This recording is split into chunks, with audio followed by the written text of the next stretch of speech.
सात चक्रों के बारे में भगवान शिव एक श्लोक कहते हैं जो सुनने योग्य है। त्रिकोण बंदिवान शिलष्टिमष्टारे दलाम भुजम दशार्यो षोडशाराम भूग्रहम भुवना शुक्र शैवनामापि शाक्ता नाचक्राणी च परस्पराम अविना भावो संबंधम यो न जानीति स चक्र वित। भगवान शिव कहते हैं कि मूलाधार में मन बुद्धि चित्त अहंकार ये चार पंखुड़ियां होती हैं और स्वाधिष्ठान में होता है काम क्रोध लोभ मोह मद और माया। ये 6 पंखुड़ियों में समाया हुआ होता है और मन बुद्धि चित्त अहंकार मूलाधार में समाया होता है। ये 4 और 6 पंखुड़ी मिलकर 10 बिंदु बनाती हैं और इन 10 बिंदुओं के कारण ही कहा गया है कि यही 10 बिंदु दल जब मिलते हैं तो एक मणिपुर की रचना करते हैं और 2 दल जो गुप्त रूप से हमारे आज्ञा चक्र पर हम और छम कहलाते हैं, वही ये 2 दल हैं, मूलाधार और स्वाधिष्ठान। इसलिए 12 दल अनहत चक्र तक पहुंचते हुए बन जाते हैं। और जब अनहत चक्र और मणिपुर की प्रकृति एक होती है, यानी जब वो एक दूसरे में समावेश करते हैं, तभी हमारा आगे का जो ऊपर का चक्र है विशुद्ध तो विशुद्ध चक्र जिसे कहा गया है, विशुद्धि चक्र भी कहते हैं, कंठी चक्र भी कहते हैं। तब वहां 16 दल बनते हैं। तो शिव कहते हैं कि आज्ञा चक्र के जो 2 दल हैं वही मूलाधार और स्वाधिष्ठान है।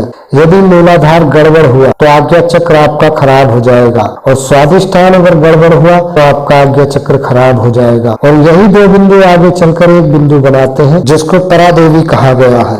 अब सवाल ये आता है कि मूलाधार खराब क्यों हो जाता है? तो कुछ तो मन बुद्धि चित्त अहंकार एक न होने से खराब होता है। सबसे बड़ा जो कारण है वो है डाकनी। डाकनी 3 प्रकार की होती है जो मूलाधार पर हावी हो जाती है। पहली जो डाकनी है वो पृथ्वी से जो नकारात्मकता मिलती है, लोग जो आपको हाय देते हैं, बद्दुआ देते हैं, जो नेगेटिविटी मिलती है, जो लोग आपके बारे में बुरा सोचते हैं, वो उससे निर्मित होती है। उस प्रभाव को डाकनी नंबर 1 कहा गया है। दूसरी जो डाकनी कही जाती है, जो स्त्रियां तांत्रिक होती हैं, अतृप्त मरती हैं, कुछ आत्माएं अतृप्त मरती हैं जो चुड़ैल आदि बनती हैं, उन्हें हमें वज्रयान जब हम पढ़ेंगे बौद्धों का तो उसमें डाकनी का नाम दिया गया है, तो इनको डाकनी कहा गया है। ये चीजें हमारे मूलाधार स्वाधिष्ठान पर सूक्ष्म रूप से अटैक करती हैं, जो हमको दिव्य दृष्टि से भी बहुत मुश्किल से दिखाई देती हैं।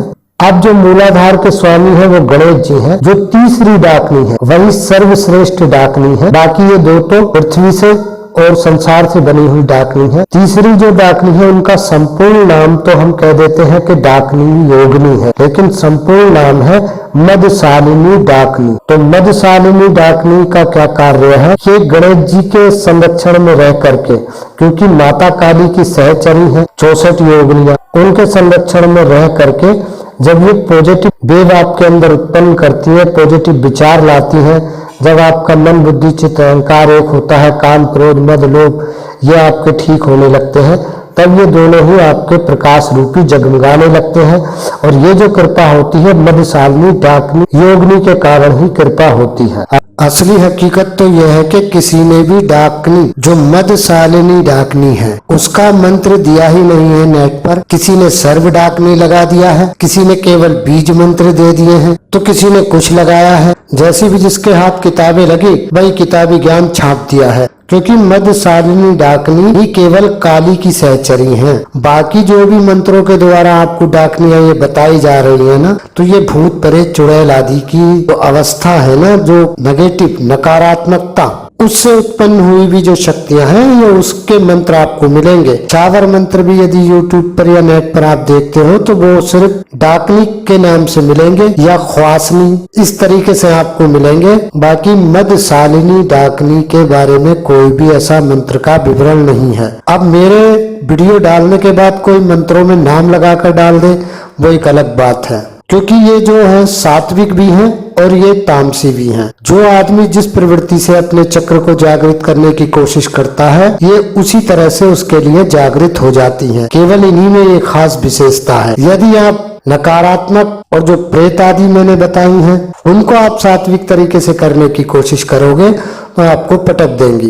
यही जो है तरीका है। लंबीर मंत्र केवल पढ़ने से कुछ दिन के लिए जागृत हो जाते हैं। सातों चक्रों के जब आप मंत्र पढ़ते हो तो कुछ दिन तक ठीक रहते हैं, फिर अगर जरा सी भी आपकी कल्पना गड़बड़ हुई, कोई भी नकारात्मकता आई, तब आपके चक्र कुंडली जागरण के बाद भी खराब होने शुरू हो जाते हैं। इसलिए अधिकतर देखा होगा कि बड़े बड़े प्रसिद्ध साधु संत चमत्कारी होते हुए भी बलात्कारी बन जाते हैं। तो यही कारण होता है कि चाहे आपका कितना भी कुंडली जागरण क्यों ना हुआ हो, उसके बाद भी आपके शरीर में चक्रों की गड़बड़ी के कारण पाप युक्त चीजें बहती रहती हैं और काम वासनाएं चलती रहती हैं और आप जो है बद से बदतर जिंदगी की तरफ चलते चले जाते हो। कुछ लोगों को आपने देखा होगा कि उनको पहले सब कुछ दिखता था, फिर अचानक दिखना बंद हो गया। कारण मूलाधार और स्वादिष्ठान का खराब होना। कुछ लोगों को अनुभव होते थे, लोगों के सर पर हाथ रखते थे, वो ठीक हो जाते थे।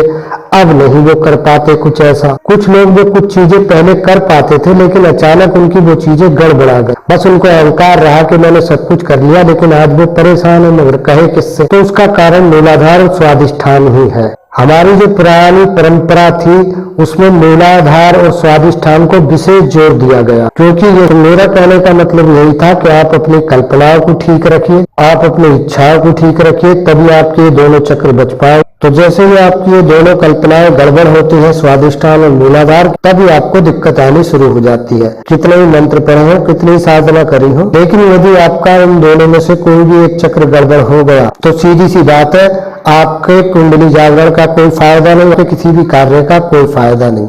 आपकी बुद्धि विवेक शून्य हो जाएगी। ये जो श्लोक मैंने आपको सुनाया है काम तंत्र का ये श्लोक है, जिसमें भगवान शिव माता पार्वती को इसी श्लोक के द्वारा मूलाधार आदि चक्रों का ज्ञान दे रहे हैं। अब सोचने वाली बात है, ये हमारे खराब क्यों हो जाते हैं? यदि आपको कोई पितृदोष है तो आपके खराब हो जाएंगे। यदि आप ऐसी नज़ारों पर जाते हो जहाँ पर नकारात्मक चीजों का उतारा होता है, तो वहां पर आप जाते तो हो और आपको महसूस नहीं होता कि नेगेटिव चीज आप अपने साथ ले आते हो। और जिसमें खास तौर पर स्त्रियों को ज्यादा ये चीज पकड़ती है। जांघों पर निशान पड़ना, रात को दबाव पड़ना, ऐसा कुछ लगना कि हमारे शरीर के साथ कुछ हुआ है लेकिन महसूस न होना, तो ये दिक्कतें मूलाधार और स्वादिष्ठान के खराब होने से ज्यादातर आती है। जेंट्स की जो प्रॉब्लम होती है, जैसे कि रात भर प्लानिंग करना, फिर सुबह होते ही सबका फेल हो जाना, किसी आदमी से बातचीत करते हुए इतना इरिटेट हो जाना कि उसको सब कुछ बोल देना और उसके बाद में उस बात पर पछतावा करना, तो ये सब मूलाधार के ही लक्षण कहलाए जाते हैं। और स्वादिष्ठान के भूत प्रेत आदि भी मूलाधार में कभी कभी बैठ जाते हैं।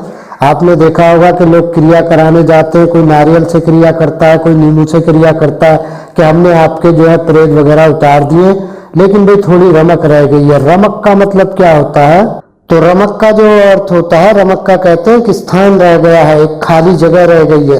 अब खाली जगह का मतलब क्या होता है कि आपके मूलाधार में केंद्र पॉइंट उसने छोड़ दिया है, तो आज आपने इलाज करा भी लिया तो कल को दूसरी शक्ति उसमें बैठ जाएगी, क्योंकि वो जगह बैठ गई ना, वहां पर स्थान उसने छोड़ दिया। उसी को ये तांत्रिक लोग क्या कहते हैं? रमक रह गई है। रमक मतलब उसके थोड़े से आसार रह गए। जब आसार रह गए तो इसका मतलब आपका पूरा क्लीन नहीं हुआ है, ना ही आपकी ये चीज आपके अंदर से गायब हुई है, यानी उसका थोड़ा सा अंश रह गया है, तो आपको दिक्कत आनी होती है। तो तंत्र में ये प्रक्रिया आती है, यदि आपका मूलाधार और स्वादिष्ठान खराब है तो आपको कुंडली जागरण होने के बाद भी ये समस्याएं आती ही रहेंगी, जिसके लिए जरूरी है कि आप सही विधिवत रूप से अपने मूलाधार को जागृत करो और स्वादिष्ठान को जागृत करो। केवल इतना ही नहीं, एक प्रकार का आवरण भी जागृत करो जो इन चीजों तक, दोनों चक्रों तक या सातों चक्रों तक कोई चीज आप तक पहुंच ही नहीं पाए। रमक तो छोड़ो, उसका कोई सिग्नल, कोई कल्पना भी आपके चक्रों को छू नहीं पाए। तो ये आपको समझना है। ये मूलाधार पर थी। आगे मैं और चक्रों के बारे में खुलकर बताऊंगा कि भगवान शिव क्या कहते हैं। तो जिन लोगों को ध्यान वगैरह समझ में नहीं आता है और वो कोई भी साधनाएं करना चाहते हैं और उनकी सफल नहीं होती हैं, प्रत्यक्षीकरण नहीं होता है, तो वो मेरे इस ऑनलाइन कोर्स में जुड़ सकते हैं। एक ही बार की 1 टाइम फीस है और कोई फीस नहीं देनी होती है। आप चाहे टेलीकाइनेसिस करो, कुंडली जागरण करो, मेडिटेशन सीखो, कुछ भी सीख सकते हो। तो मुझे रात को 8 से 11 के बीच आप कॉल करके मेरे कोर्स में जुड़ सकते हैं। तो हमसे जुड़े रहिएगा। प्रणाम।